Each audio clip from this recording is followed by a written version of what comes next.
नमस्कार दोस्तों, स्वागत है आपका द पॉलिटिकल टेस्ट में और मैं हूं अजय सिन्हा।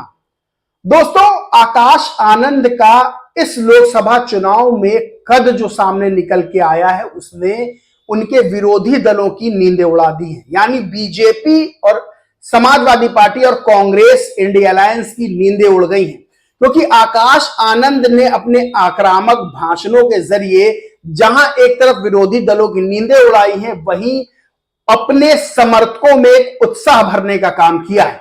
और ये बात सामने भी आई जब आकाश आनंद पर सीतापुर में एक भाषण को लेकर एफआईआर दर्ज हुई, तो तुरंत ट्विटर पर ट्रेंड कर गया कि स्टैंड विद आकाश आनंद, और उस समय टॉप ट्रेंड कर रहा था।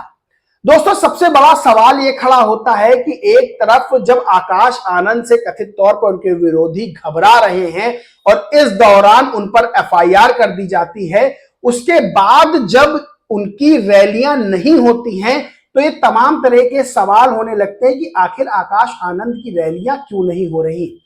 वहीं इससे जुड़ी हुई आज एक दो मीडिया संस्थानों ने खबरें निकाली और खबर इस तरह थी कि भारत समाचार ने खबर निकाली और भारत समाचार ने लिखा कि बीएसपी के कोऑर्डिनेटर मायावती के उत्तराधिकारी आकाश आनंद की चुनावी रैलियां रद्द हो गई। सीतापुर में आकाश पर जब से एफआईआर हुई वो चुनाव मैदान से पीछे हट गए, तब से उनकी 4 चुनावी सभाएं बिना किसी कारण बताए पार्टी ने रद्द कर दी है। फिलहाल वो चुनाव प्रचार से दूर हैं। सीतापुर में आकाश समेत पार्टी के अन्य नेताओं पर आचार संहिता के उल्लंघन की एफआईआर दर्ज हुई थी, जिसमें उन्होंने कहा था ये आतंकवादियों की सरकार है। आकाश उसी दिन रात में दिल्ली लौट गए, तब से वो चुनाव प्रचार में नहीं लौटे। ये खबर चल रही है, यानी आकाश आनंद की जो चुनावी जनसभाएं नहीं हो रही हैं उसके पीछे भारत समाचार ने जो खबर निकाली है, तर्क दिया है कि एफआईआर जो हुई थी उसके बाद वो चुनाव मैदान से हट गए हैं आकाश आनंद। वहीं अमर उजाला ने भी एक न्यूज निकाली और लिखा कि बसपा नेता आकाश आनंद की चुनावी रैलियां बिना कारण बताए रद्द, दर्ज हुआ था आचार संहिता उल्लंघन का मामला। दोस्तों, इसमें नीचे यह भी लिखा है कि बसपा यूपी की सभी लोकसभा सीटों पर अकेले चुनाव लड़ रही है। कई जगह पार्टी कड़ी टक्कर में है। चुनाव विश्लेषक मानते हैं पार्टी कई सीटों पर जीत का परचम लहरा सकती है। वहीं इन्होंने इस खबर में लिखा है कि सूत्रों के अनुसार इस जो है वो जो चुनाव प्रचार से हट गए हैं उसका कारण जो है मुकदमा दर्ज होने के बाद वो दिल्ली लौट गए, बिना कारण बताए उनकी चुनावी रैलियां रद्द कर दी गई। अब इस पर जो है ट्विटर पर भारत समाचार की खबर को लेकर एक ट्विटर यूजर हैं, उन्होंने जो है लिखा है, सूरज कुमार बौद्ध हैं, उन्होंने लिखा है कि फेक न्यूज अलर्ट, 28 अप्रैल के बाद आकाश आनंद जी का कोई प्रोग्राम नहीं था, सब कुछ पहले से ही तय था, अतः एफआईआर से पीछे हटकर रैलियां रद्द करने का तो सवाल ही नहीं उठता। भारत समाचार शुरू से ही बीएसपी के खिलाफ फेक न्यूज फैला रहा है, यह बसपा के खिलाफ एक पेड न्यूज है। दोस्तों, एक अब खबर क्या है, असलियत क्या है, वो मैं आपको बता देता हूं कि जो चुनावी जनसभाएं, चुनावी रैलियां नहीं हो रही हैं आकाश आनंद की, उसके पीछे क्या कारण है। दोस्तों, ये प्लान पहले से ही सेट था कि इनको इतनी ही चुनावी जनसभाएं करनी है। किसी भी राजनीतिक दल का, वो भी इतने बड़े राजनीतिक दल का प्लान पहले से सेट होता है, और वो फोटो भी मैं आपको दिखा सकता हूं जिसमें पूरे तौर पर उनकी जनसभाएं 1 मई तक थी। ये जो है पूरा जो है प्लान है जिसमें पहले से ही तय था कार्यक्रम कि उनके क्या कार्यक्रम होने हैं।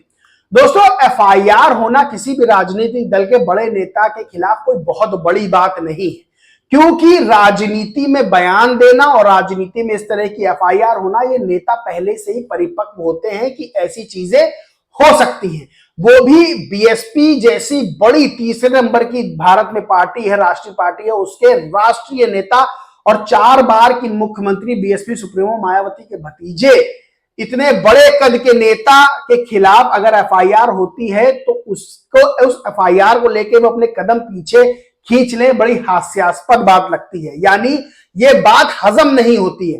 दोस्तों, कार्यक्रम पहले से तय थे, उस तय कार्यक्रमों के हिसाब से जो है उनकी चुनावी जनसभाएं अब नहीं हो रही हैं। आगे जो है बीएसपी सुप्रीमो मायावती के कार्यक्रम थे कि वो जनसभाएं करेंगी, और आज आगरा में उनकी चुनावी जनसभा हुई भी।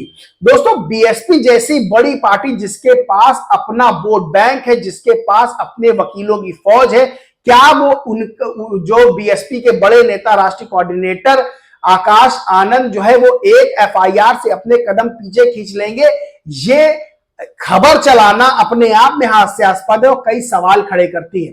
दोस्तों शुरू से ही जब से आकाश आनंद ने जो है वो अपने बयान देना शुरू किया है, भाषण देना शुरू किया है, चुनावी जनसभाओं को संबोधित करना शुरू किया है, तब से कथित तौर पर बीजेपी और इंडिया अलायंस की नींदें उड़ी हुई हैं। वहीं अब बीजेपी के नेता भी ये मान रहे हैं कि चुनौती जो है वो इंडिया अलायंस नहीं, बीएसपी चुनौती है। और अमर उजाला ने भी लिखा, ये खबर लिखी कि जो चुनावी विश्लेषक वो मान रहे हैं कि कई सीटों पर बीएसपी जीत का परचम लहरा सकती है। ऐसी स्थिति में कई नेता तरह तरह के भाषण देते हैं, लेकिन आकाश आनंद पर ही एफआईआर दर्ज की जाती है। यह अपने आप में सवाल खड़ा करता है। और उसके बाद इस तरह की खबरें निकालना कि आकाश आनंद एफआईआर से जो है अपने कदम पीछे खींच लेते हैं और चुनावी जनसभाएं रद्द कर दी जाती है, बहुत हास्यास्पद है। दोस्तों किसी भी राजनीतिक दल में और खासतौर पर बीएसपी जैसे बड़े राजनीतिक दल में संगठन का काम भी होता है और फ्रंट फुट पे खेलने का, यानी फ्रंट फुट पे जनसभाओं को संबोधित करने का, रैलियां करने का काम होता है। आकाश आनंद बीएसपी के बड़े नेता है, राष्ट्रीय कोऑर्डिनेटर है, उनके जिम्मे सिर्फ जनसभाएं नहीं, उनके जिम्मे संगठन का काम भी रहता है, जिसमें आगे की प्लानिंग तय की जाती है। दोस्तों उत्तर प्रदेश में 2 चरण हुए हैं, 5 चरण बाकी हैं और 5 चरण में भी लंबा समय चुनाव का चलेगा। और इसमें किस तरह से प्लानिंग करनी है, किस तरह से आगे की व्यवस्था करनी है, इस पर भी बातें होती हैं, इस पर भी मीटिंग होती है, इस पर भी बैठकें होती है। और आकाश आनंद अभिन्न हिस्सा है बीएसपी का, वो बैठकों में शामिल रहते हैं और किस तरह से आकाश आनंद प्लानिंग करते हैं आगे की। आकाश आनंद जो है बड़े बड़े जो बीएसपी के नेता हैं उनसे बात करते हैं, ये भी एक काम होता है। और हर नेता हर रोज का रोज चुनावी जनसभाओं को संबोधित नहीं करता है, बल्कि संगठन में भी काम करता है। और जो इनका प्लान तैयार किया गया था, उस प्लान के तहत जो है ये लगातार जो है चुनावी जनसभाओं को संबोधित कर रहे थे।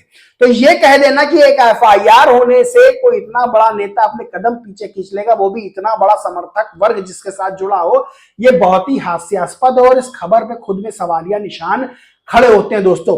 और अभी आकाश आनंद ने पीटीआई एजेंसी को, न्यूज एजेंसी पीटीआई को इंटरव्यू दिया और जब एंकर ने पूछा कि क्या आप उस बयान पे माफी मांगेंगे, तो आकाश आनंद ने ये साफ कहा था कि किस बात पे मैं माफी मांगू और मैंने जो कहा वो सही कहा था। और दूसरी चीज उन्होंने कही कि मेरा समाज कभी नहीं झुका तो मैं भी नहीं झुकूंगा। दोस्तों अब सवाल खड़ा होता है कि क्या आकाश आनंद के खिलाफ इस तरह की खबरें फैलाई जा रही हैं, क्योंकि आकाश आनंद ने 2 चरणों के चुनाव में अपने राजनीतिक जनसभाओं से बता दिया कि उनका कद राजनीति में क्या है और उनके भाषण किस तरह से सामने वाले को धराशायी कर सकते हैं।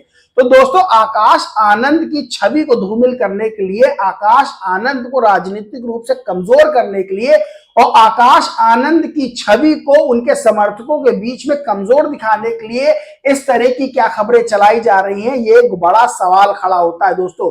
क्योंकि आकाश, ये बात आप सब भी बहुत अच्छे से समझते हैं कि राजनीति में जब इतना बड़ा चुनाव चल रहा है, उसमें बयान चलते हैं तो बहुत से नेताओं पर एफआईआर भी दर्ज होती है। और ये चुनाव में नेताओं के खिलाफ एक एफआईआर होना, इतना बड़ा नेता कदम पीछे खींच ले, ये बहुत हास्यास्पद है और बहुत ऐसी बात है जो हजम नहीं की जा सकती। जबकि बीएसपी में पहले से ही आकाश आनंद के कार्यक्रम तय थे। और दोस्तों कोई भी कार्यक्रम इतनी बड़ी राजनीतिक पार्टी का इतने बड़े चुनावी माहौल में बनाया जाता है तो 2-2 महीने पहले के कार्यक्रम बनाए जाते, उसी के हिसाब से चलते, घंटे घंटे मिनट मिनट के कार्यक्रम बनाए जाते, उसी कार्यक्रमों के हिसाब से चलना पड़ता है। तो बड़ा कारण चुनावी रैलियां ना होना, इसके पीछे बड़ा कारण यही है कि आकाश आनंद जो है, उनका कार्यक्रम जो चुनावी जनसभाओं का था वो इतना ही था अभी के लिए। आगे बीएसपी सुप्रीमो मायावती जनसभाओं को संबोधित कर रही हैं। और दूसरी चीज, आकाश आनंद लगातार मीडिया को इंटरव्यू भी दे रहे हैं और लगातार जो है वो संगठन का काम भी कर रहे हैं और लोगों से मिल भी रहे हैं। तो इस तरह की खबरें चलाना और इस तरह की खबरों पर खुद में प्रश्न चिन्ह दोस्तों खड़ा हो जाता है। और जिस तरह से उन खबरों को लेकर लोग अब ट्वीट कर रहे हैं, उन खबरों के खिलाफ जो है वो ट्वीट करके लिख रहे हैं, ये बताता है कि आकाश आनंद के जो समर्थक है या जो ट्विटर यूजर है, आम ट्विटर यूजर, वो इन खबरों को पचा नहीं पा रहे हैं।